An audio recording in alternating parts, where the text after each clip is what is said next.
घमंडी साले ने रातों रात अमीर बनने के लिए अपने ही जीजा के धैर्य का उड़ाया था मजाक। लेकिन 20 साल बाद जब समय का चक्र घूमा और चक्रवृद्धि का रहस्य सामने आया, तो क्रोधपति साले को उसी जीजा के पैरों में गिरना पड़ा। संसार में हर मनुष्य धनवान बनना चाहता है। हम सोचते हैं कि अपार संपत्ति केवल किसी चमत्कार, जुए या रातों रात सफल होने वाले किसी व्यापार से ही प्राप्त हो सकती है। लेकिन इस ब्रह्मांड का सबसे बड़ा सत्य यह है कि दौलत शोर मचाकर नहीं आती। दुनिया के सबसे महान निवेशकों का यह मानना रहा है कि पैसे से पैसा बनाने का सबसे बड़ा रहस्य किसी जादुई छड़ी डाढ़ी में नहीं, बल्कि धैर्य और चक्रवृद्धि कंपाउंडिंग के उस मौन चमत्कार में छिपा है जिसे साधारण मनुष्य अक्सर अनदेखा कर देता है। आज की यह कहानी कोई आर्थिक सूत्र नहीं है, बल्कि रिश्तों और समय के उस चक्रव्यूह की एक ऐसी सजीव दास्तान है जो आपके सोचने का नजरिया हमेशा के लिए बदल देगी। यह कहानी आपको बताएगी कि जब धन को समय और धैर्य की खाद मिलती है, तो वह कैसे एक विशाल वट वृक्ष बन जाता है। धर्मपुर नामक एक प्राचीन और शांत कस्बे में सदाशिव नाम के एक अत्यंत सरल, संयमी और दूरदर्शी व्यक्ति रहते थे। सदाशिव सरकारी दफ्तर में एक साधारण लिपिक क्लर्क थे। उनका वेतन बहुत अधिक नहीं था, लेकिन उनकी पत्नी सुशीला एक अत्यंत सुगठित और समझदार स्त्री थीं, जो थोड़े में भी घर को स्वर्ग बनाकर रखती थीं। सुशीला का एक छोटा भाई था, गजानन। गजानन सदाशिव के बिल्कुल विपरीत था। वह अत्यंत महत्वाकांक्षी, दिखावे में विश्वास रखने वाला और रातों रात अमीर बनने के सपने देखने वाला युवक था। उसकी पत्नी कामिनी भी उसी की तरह भौतिक सुखों की दासी थी। गजानन हमेशा सदाशिव के सीधेपन और उनके साधारण जीवन का उपहास उड्डाया करता था। एक दिन सुशीला और गजानन के पिता का स्वर्गवास हो गया। अपनी मृत्यु से पूर्व उन्होंने अपनी एक पुश्तैनी जमीन बेची थी, जिसके हिस्से के रूप में सदाशिव और गजानन दोनों को 1-1 लाख रुपए नकद प्राप्त हुए। आज से 20-25 वर्ष पूर्व 1 लाख रुपए की धनराशि बहुत बड़ी हुआ करती थी। धन प्राप्त होते ही गजानन की आंखों में लालच की चमक आ गई। उसने तुरंत उस 1 लाख रुपए को शहर के एक ऐसे सट्टेबाज व्यापारी के पास निवेश कर दिया, जिसने 1 वर्ष में धन को दोगुना करने का प्रलोभन दिया था। गजानन जब अपनी इस उपलब्धि का बखान करने सदाशिव के घर आया, तो उसने बहुत ही घमंड भरे स्वर में पूछा, जीजा जी, मैंने तो अपने 1 लाख रुपए ऐसी जगह लगाए हैं कि अगले साल 2 लाख हो जाएंगे। आपने उस धन का क्या किया? कोई नया व्यापार शुरू किया या किसी तिजोरी में सढ़ाने के लिए रख दिए? सदाशिव बहुत ही शांत स्वभाव से मुस्कुराए। उन्होंने अपनी चाय का घूंट लिया और अत्यंत सौम्य स्वर में कहा, गजानन, मैंने उस धन को न तो तिजोरी में रखा है और न ही किसी ऐसे व्यापार में लगाया है जो रातों रात अमीर बनाता हो। मैंने नगर के सबसे अनुभवी और सिद्ध अर्थशास्त्री गुरु विद्यासागर जी से परामर्श लिया था। उन्होंने मुझे चक्रवृद्धि कंपाउंडिंग का रहस्य बताया है। मैंने अपना 1 लाख रुपया एक ऐसी सुरक्षित और दीर्घकालिक निवेश योजना में डाल दिया है जहां मुझे हर वर्ष 15% का लाभ मिलेगा। और सबसे बड़ी बात, मैंने यह संकल्प लिया है कि अगले 20 वर्षों तक मैं उस धन को और उससे मिलने वाले लाभ को छूऊंगा भी नहीं। गजानन ने जोर से ठहाका लगाया। उसकी हंसी में एक गहरा व्यंग्य था। गजानन ने अपनी पत्नी कामिनी की ओर देखते हुए कहा, सुन रही हो कामिनी, 15%, 20 साल। अरे जीजा जी, 20 साल तक तो आप बूढ़े हो जाएंगे। जो धन आज आपके काम न आ सके, उससे जवानी के शौक पूरे न हो सके, उस धन का क्या लाभ? आप तो जीवन भर इसी टूटे हुए घर में एक साधारण लिपिक बनकर ही सड्डढ़ते रहेंगे।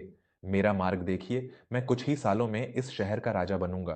कामिनी ने भी सुशीला की साधारण सूती साध्वी की ओर हिकारत से देखते हुए कहा, सही कह रहे हैं आप, कुछ लोगों की सोच ही दरिद्र होती है।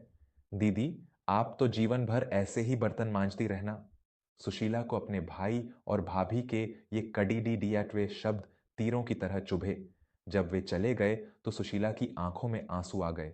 सुशीला ने रुंधे हुए गले से कहा, सुनिए, गजानन का अहंकार बहुत बरज गया है। क्या सच में हमने उस धन को इतनी लंबी अवधि के लिए बांधकर कोई भूल की है? हम भी तो उस धन से कोई नई गाड़ी या घर का नया सामान खरीद सकते थे।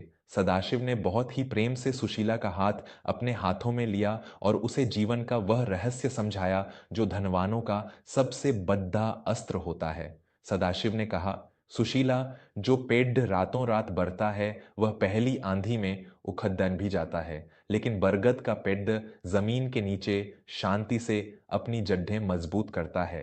साधारण ब्याज केवल मूलधन पर मिलता है, लेकिन चक्रवृद्धि एक ऐसा चमत्कार है जो तुम्हें तुम्हारे लाभ पर भी लाभ देता है। पहले कुछ वर्षों तक तुम्हें इसका विकास दिखाई नहीं देगा, लेकिन जब समय अपनी शक्ति इस धन में मिलाएगा तो यह ऐसा विशाल रूप लेगा जिसकी गजानन ने कभी कल्पना भी नहीं की होगी। तुम बस धैर्य रखो।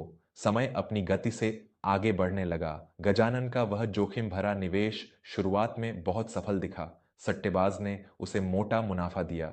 उस मुनाफे से गजानन ने शहर में एक आलीशान बंगला किराए पर ले लिया, एक बड्डी सी गाड़ी खरीद ली और दिखावे की दुनिया में अंधा हो गया। गजानन ने अपने दिखावे को बनाए रखने के लिए बाजार के बड्ढे बड्ढे साहूकारों से भारी मात्रा में आरण कर्ज लेना शुरू कर दिया। उसे लगता था कि वह अपने इस सट्टेबाजी के व्यापार से सारा कर्ज आसानी से चुका देगा। जब भी गजानन अपनी चमचमाती गाड़ी से सदाशिव के घर के बाहर से गुजरता तो वह जानबूझकर हॉर्न बजाता और अपने जीजा की पुरानी साइकिल को देखकर व्यंग्यात्मक हंसी हंसता। कामिनी हर पारिवारिक समारोह में सुशीला को अपने भारी सोने के आभूषण दिखाकर नीचा दिखाने का कोई अवसर नहीं छोड़ती थी। सुशीला कभी कभी विचलित हो जाती, लेकिन सदाशिव का असीम धैर्य उसे शांत कर देता। सदाशिव अपने उसी छोटे से घर में संतुष्ट थे। उन्होंने उस 1 लाख रुपए को तो बढ़ने के लिए छोड़ ही दिया था, साथ ही वे अपने मासिक वेतन से भी कुछ न कुछ बचाकर उसी चक्रवृद्धि योजना में निरंतर डालते रहते थे। उनका धन खामोशी से बिना किसी शोर के अपनी जड्ढें गहरी कर रहा था। देखते ही देखते 20 वर्ष का लंबा समय व्यतीत हो गया। सदाशिव अब सेवानिवृत्त रिटायर हो चुके थे और फिर एक दिन देश के बाजार में एक भयंकर आर्थिक भूचाल आया। जिस सट्टेबाजी और रातों रात अमीर बनाने वाली योजनाओं में गजानन ने अपना सारा धन और साहूकारों का क्रोधों का कर्ज लगाया था, वह पूरी व्यवस्था ताश के पत्तों की तरह ढह गई। गजानन का मुख्य दलाल उसका सारा पैसा लेकर रातों रात देश छोड़ धचकर भाग गया। गजानन का सारा भ्रम एक झटके में टूट गया। बाजार के क्रूर साहूकारों ने गजानन के आलीशान बंगले को घेर लिया। उसकी महंगी गाड़ी, उसके घर का सारा कीमती सामान और कामिनी के सारे गहने साहूकारों ने जब्त कर लिए। गजानन के पास सिर छुपाने के लिए एक छत भी नहीं बची थी। रातों रात क्रोधपति होने का दिखावा करने वाला गजानन आज पूर्ण रूप से कंगाल होकर सड़क पर आ गया था। भूख और लाचारी ने उसके और कामिनी के सारे घमंड को चकनाचूर कर दिया था। जब उन्हें कहीं कोई आश्रय नहीं मिला तो गजानन को अपने जीजा सदाशिव की याद आई। गजानन और कामिनी फटेहाल रोते हुए उसी धर्मपुर कस्बे की ओर चले, यह सोचकर कि उनके जीजा अभी भी उसी टूटे हुए छोटे से घर में रहते होंगे। लेकिन जब गजानन उस स्थान पर पहुंचा तो उसके पैरों तले जमीन खिसक गई। वहां कोई पुराना या टूटा हुआ घर नहीं था। उस स्थान पर एक अत्यंत भव्य, सुंदर और विशाल भवन खड़ा था, जिसके चारों ओर हरे भरे फलों के पेड़ लगे थे। घर के बाहर एक बहुत ही कीमती और सुरक्षित गादी खड़ी थी। वातावरण में एक असीम शांति और संपन्नता का वास था। गजानन को लगा कि शायद सदाशिव ने यह घर बेच दिया है। उसने कांपते हाथों से उस भवन का मुख्य द्वार खटखटाया। दरवाजा खुला। सामने अत्यंत स्वच्छ और कीमती रेशमी वस्त्रों में सुशीला खड़ी थी। उसके चेहरे पर एक अलौकिक तेज और संतुष्टि थी। गजानन सुशीला को देखकर वहीं जमीन पर गिर पड़ा और फूट फूट कर रोने लगा। कामिनी भी अपनी ननद के पैरों में गिरकर विलाप करने लगी। गजानन ने रुंधे हुए गले से कहा, दीदी, मुझे क्षमा कर दो। मैं पूरी तरह से बर्बाद हो गया हूं। मेरे अहंकार ने मुझे खा लिया। साहूकारों ने मेरा सब कुछ छीन लिया। मेरे पास खाने को एक निवाला नहीं है। दीदी, मुझे बचा लो। लेकिन लेकिन यह इतना बड़ा महल, आप लोग तो बहुत साधारण जीवन जीते थे। ये सब कैसे हुआ? तभी भीतर से सदाशिव बाहर आए। उनके चेहरे पर कोई घमंड या बदले की भावना नहीं थी, बल्कि एक स्थिर और शांत मुस्कान थी। सदाशिव ने गजानन को अपने हाथों से उठाया और भीतर लाकर एक मखमली सोफे पर बिठाया। उन्होंने सेवकों को भोजन लाने का आदेश दिया।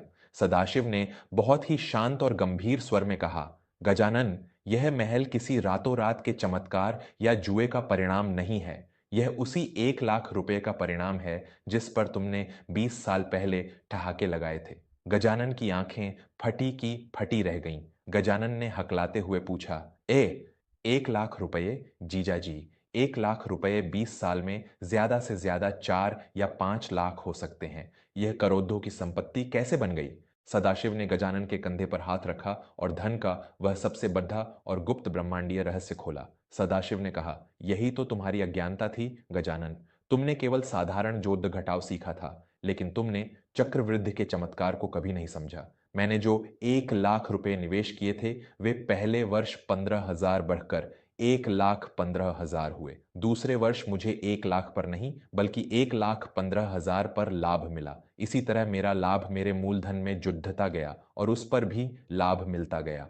20 वर्षों तक मैंने उस धन को छुआ तक नहीं। सदाशिव ने आगे बताया, शुरुआत के 8-10 वर्षों तक यह बहुत धीमा लगा, लेकिन जब चक्रवृद्धि ने समय के साथ अपनी असली गति पकड़ दी तो वह 1 लाख रुपया 20 वर्षों में बढ़ाकर 60 लाख रुपए से भी अधिक हो गया। और चूंकि मैं हर महीने अपने वेतन से भी कुछ धन उसी योजना में डालता रहा, तो वह सब जुड़ कर आज मुझे करोड़ों की नकद संपत्ति और ब्याज दे रहा है। मैंने अपने उसी लाभ के एक छोटे से हिस्से से यह भवन खरीदा किया है और आज भी मेरी मूल संपत्ति वैसी ही सुरक्षित बना रही है। मुझे जीवन भर अब काम करने की आवश्यकता नहीं है। गजानन को ऐसा लगा जैसे किसी ने उसके मस्तिष्क पर रखा हुआ अज्ञानता का भारी पत्थर हटा दिया हो। उसे अपनी मूर्खता और अपने अहंकार पर इतनी ग्लानि हुई कि वह अपने ही बालों को नोचने लगा। गजानन ने रोते हुए कहा, जीजा जी, मैं दुनिया का सबसे बड़ा मूर्ख हूं। मैंने दिखावे और जल्दबाजी के चक्कर में अपना पूरा जीवन नष्ट कर लिया।